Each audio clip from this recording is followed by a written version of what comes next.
Hi Pisces! This is Pisces Hub. Welcome to my channel. So for today's video, gagawa tayo ng daily reading for Pisces para sa araw na ito. Okay? So alamin natin kung ano yung mga posibleng mangyari for Pisces gamit ang ating tarot card. Okay? Reminder lang po na ito ay general reading po. So pwede pong mag-resonate sa'yo, pwede pong hindi. And this is a timeless reading, Pisces. So, kahit anong araw, buwan, taon ito na panood. Basta magtugma, take lang, okay? And welcome po ang lahat ng gender, babae, lalaki, LGBT, ay pwede po sa feminine or masculine na energies. Okay, so ano po yung mga posibleng mangyari for Pisces para sa araw na ito? Mga gabay, mensahe, mga posibleng mangyari for Pisces para sa araw na ito.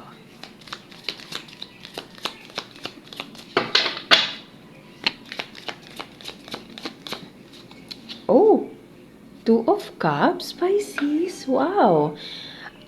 Siguro hindi ito madalas or this is the first time na lumabas itong Two of Cups na nandito since ginamit itong tarot card. Okay, so there's a companionship, that there's a love, there is soulmate, there is something na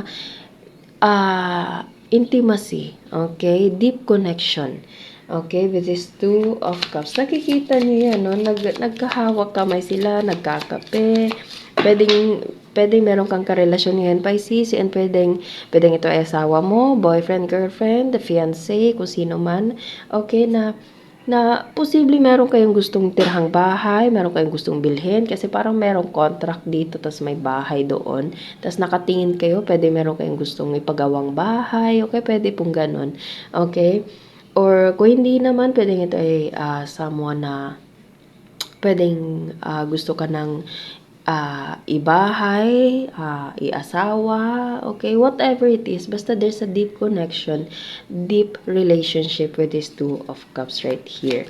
Okay, ang ganda, okay.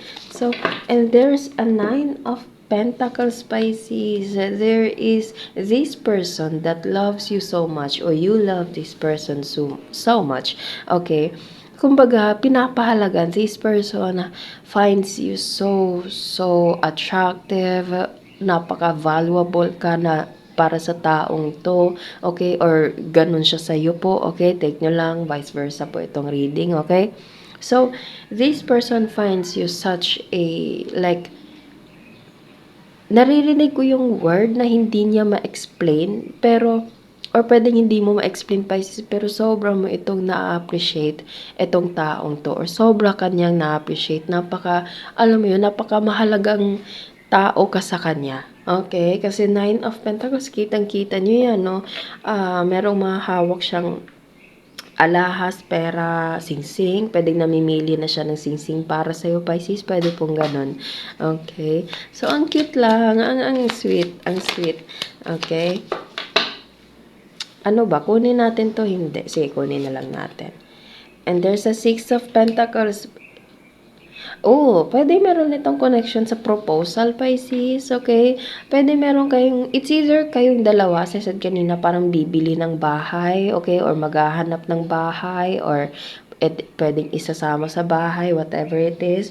Pwede din proposal, pwedeng liligawan ka ng taong to, liligawan mo to, or asking for like long-term commitment, there's a proposal, engagement, pwede pong ganun. Ayan, no?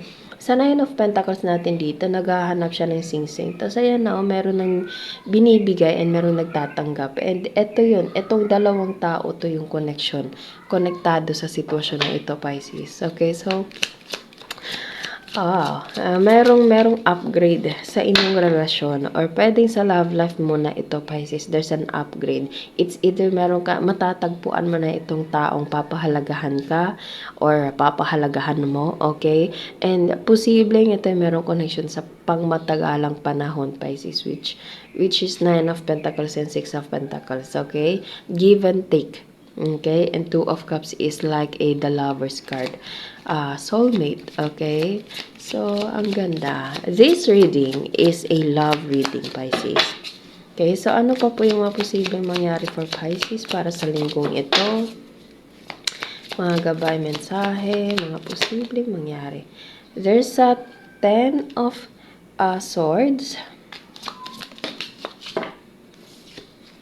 and the hangman. Okay, so there's a 10 of swords and the hangman, Pisces. Pwedeng merong takot, merong a little bit of pangamba lang, okay? Parang may mga bagay, issue na kailangan lang i-settle, okay, with this 10 of swords and the hangman dito. Okay, so pwedeng sa side ng taong to, meron siyang mga bagay na kailangan mo nang ayusin. May mga bagay siyang kailangang klaruhin. Pwede po, okay, and the hangman right here. Pero this person, or pwedeng kayong dalawa, pwedeng sa bahay nyo, okay, may mga sitwasyon kayo sa buhay na meron kayong dapat isettle, or maybe because of this, Pisces, pwedeng naghahanap kayo ng sarili nyong bahay po.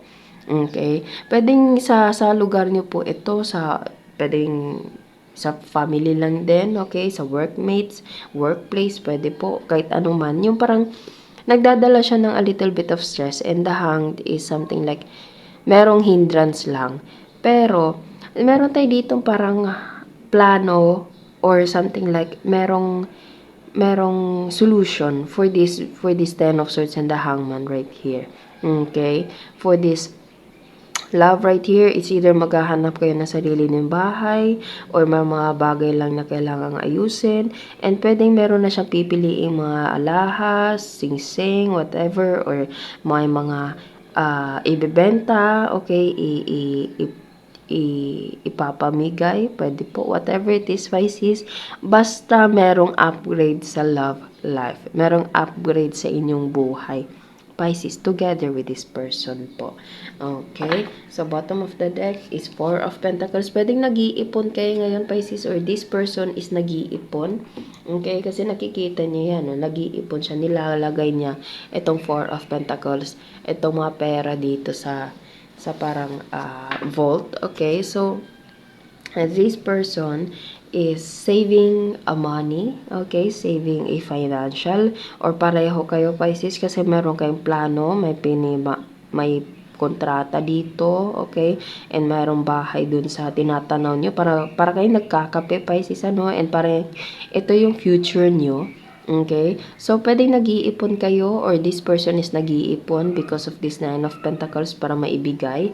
Okay? And may mga a little bit of mga kailangan lang ayusin dito sa dalawa. Okay? Na hindi mo na magawa ngayon. Kaya siguro nag-iipon pa muna, Pisces, ano?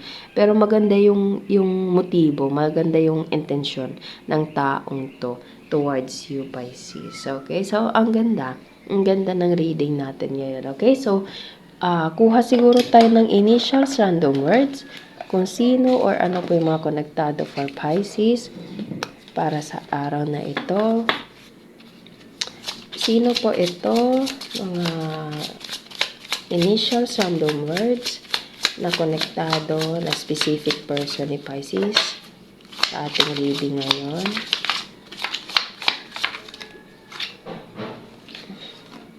There's a 7 and E. 7, E. Ano ba yan? Saglit lang, Pisces. Yan. So, ano pa po? Initials. Travel. Yes. Pwede meron itong connection sa traveling, Pisces.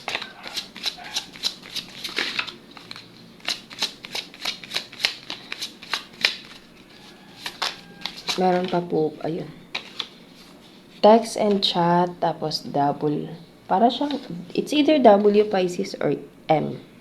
Okay? So, yun po ang ating reading for Pisces para sa araw na ito. Na kung nagustuhan niyo po, huwag niyo po sana kalimutan na mag-like at mag-subscribe po sa ating channel. And click the bell button para ma-notify po kayo sa next videos na i-upload natin. Okay? So, thank you, Pisces, and God bless!